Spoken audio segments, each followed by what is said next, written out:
Perkembangan batik di Lasem konon dimulai sejak masa Nalini atau Putri Campa, istri Binangun, seorang anggota ekspedisi Chenghe 1405 sampai 1433 yang memperkenalkan teknik membatik pada abad ke-15.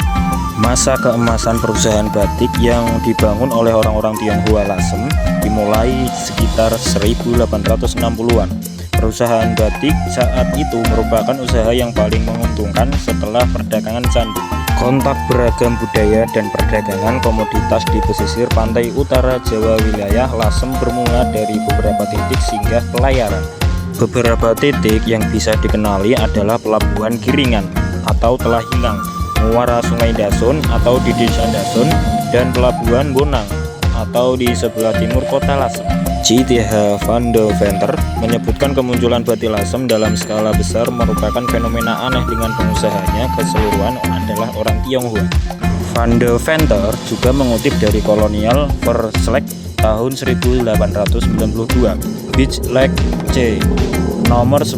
Dalam bagian Rembang dituliskan bahwa para pengusaha batik Tionghoa membuat batiknya dengan cara mengirimkan kain kepada para pembatiknya yang berada di area produksi atau di rumah pecinan Lasem maupun yang tersebar di beberapa desa.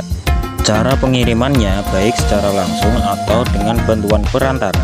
Dia menyebutkan bahwa seorang pembatik bisa mendapatkan bahan untuk 50 hingga 500 kain dengan ditimbang lebih dahulu. Setelah kain ditutupi dengan malam atau lilin, maka kain akan dikembalikan ke rumah pengusaha batik untuk diwarnai. Jumlah pembatik di Lasem hanya berjumlah 4.300 orang. Papar Van Deventer yang terus-menerus terlibat dalam pekerjaan membatik. Mayoritas pembatik adalah perempuan.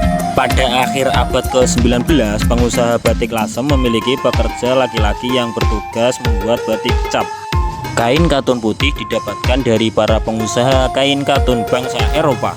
Lilin atau malam berasal dari Timor sampai Atapupu. Atapupu adalah salah satu pelabuhan utama di Pulau Timor pada masa perdagangan jalur rempah. Jenis rempah yang diburu oleh para perdagangan rempah dunia di Timur adalah cendana sejak abad ke-3 Masehi hingga abad ke-18 Masehi. Dalam Colonial Verslag tahun 1892 yang dikutip Van Deventer, para pengusaha batik tulis Lasem menghadapi ancaman dari batik imitasi, batik yang dibuat dengan cap dan diproduksi massal. Namun para pengusaha dan pembatik di Lasem konsisten mempertahankan cara dan motif tradisional batik Lasem, sehingga batik imitasi tidak terlalu populer di Lasem masa itu. Rupanya di masa lalu batik Lasem sudah menghadapi ancaman batik yang tidak dibuat dengan cara mencanting. Sejatinya ancamannya mirip dengan kondisi sekarang ketika rumah-rumah batik tulis menghadapi teknik malam dingin, sablon, bahkan kain printing motif batik. Beruntung para seniman batik Lasem masa kini masih mempertahankan keberadaan batik tulis, walaupun kemunculan kain printing motif Lasem itu juga akibat permintaan konsumennya. Satu hal yang menarik yang dikutip oleh Van Deventer dari Colonial Verslag adalah munculnya tren kain yang dihiasi warna-warni matte kleuren versierde. Warna yang dimaksud adalah merah akar mengkudu, biru nila indigo, dan soga dari kayu tegeran pada 1890 sampai 1891.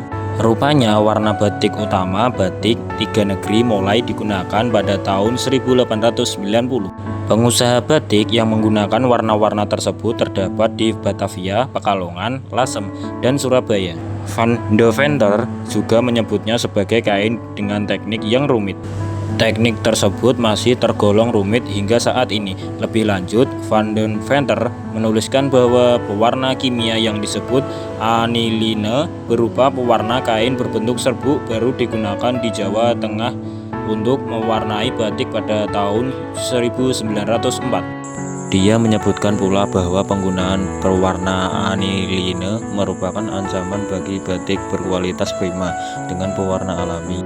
Industri batik pada abad ke-19 merupakan salah satu industri rumahan yang banyak dikembangkan oleh orang Tionghoa di India, Belanda. Menurut Kong Yuanzi, semua orang Indonesia menggunakan kain tenun setempat sebagai bahan batik tulis.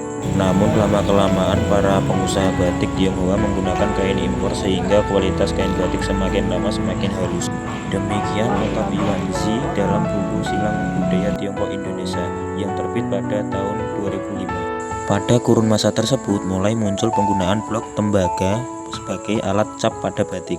Cap untuk batik pun telah digunakan di Jawa sejak tahun 1815, tak lama setelah para pengusaha batik menggunakan kain katun putih dari Inggris tahun 1913.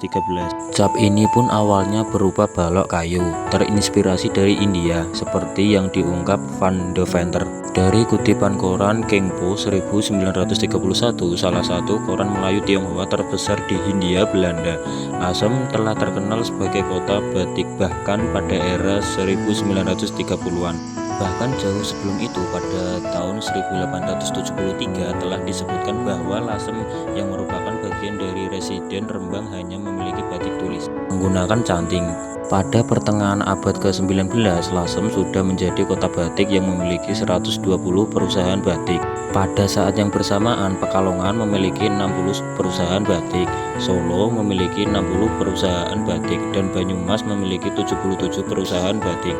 Hal ini menunjukkan bahwa Lasem telah menjadi salah satu kota batik terbesar di Hindia Belanda pada pertengahan abad ke-19. Sejak awal berdirinya rumah-rumah batik tulis Lasem pada pertengahan abad ke-19, batik Lasem telah menjadi salah satu tempat penghasil batik khas di pesisir pantai utara Jawa.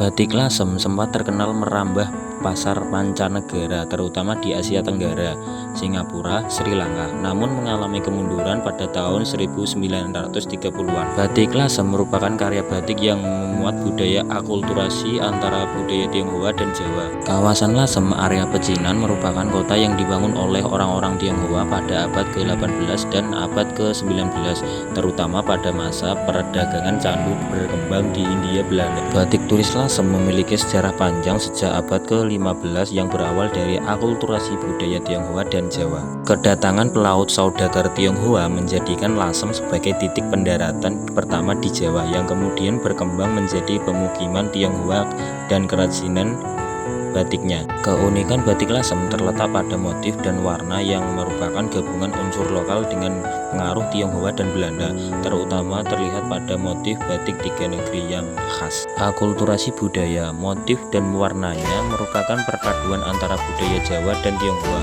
Pengaruh Tionghoa terlihat pada motif seperti naga, burung hong, dan banji, sementara pengaruh Jawa tercermin pada motif seperti soga. Batik tiga negeri merupakan representasi akulturasi tiga budaya, yaitu merah dari Tionghoa, biru dari Belanda, dan coklat atau soga dari Jawa. Untuk warna merah mewakili budaya Tionghoa, merah getah pitik atau darah ayam yang khas Lasem. Untuk di warna biru mewakili pengaruh budaya Belanda, seringkali menggunakan warna nila. Dan untuk yang terakhir, coklat atau soga mewakili budaya Jawa. Beberapa motif lain yang terkenal adalah motif gunung ringgit, latohan, sekar jagad, dan watu pecah yang memiliki sejarah dan makna tersendiri. Produksi tulis Lasem tetap mempertahankan identitasnya sebagai daerah penghasil batik tulis, tidak memproduksi batik cap atau print. Selain itu, batik tulis Lasem juga ada beberapa jenis berdasarkan proses pewarnaannya, yaitu ada 8. Yang pertama itu ada di motif geledak, terus yang kedua ada di motif latar, biron, blang blanko, estean, dan tiga negeri. Dan untuk yang terakhir ada warna alam. Batik tulis Lasem yang terpengaruh dengan budaya Tionghoa yaitu ada naga, kilin, burung hong, banji, swastika, dan yang terakhir sinografi.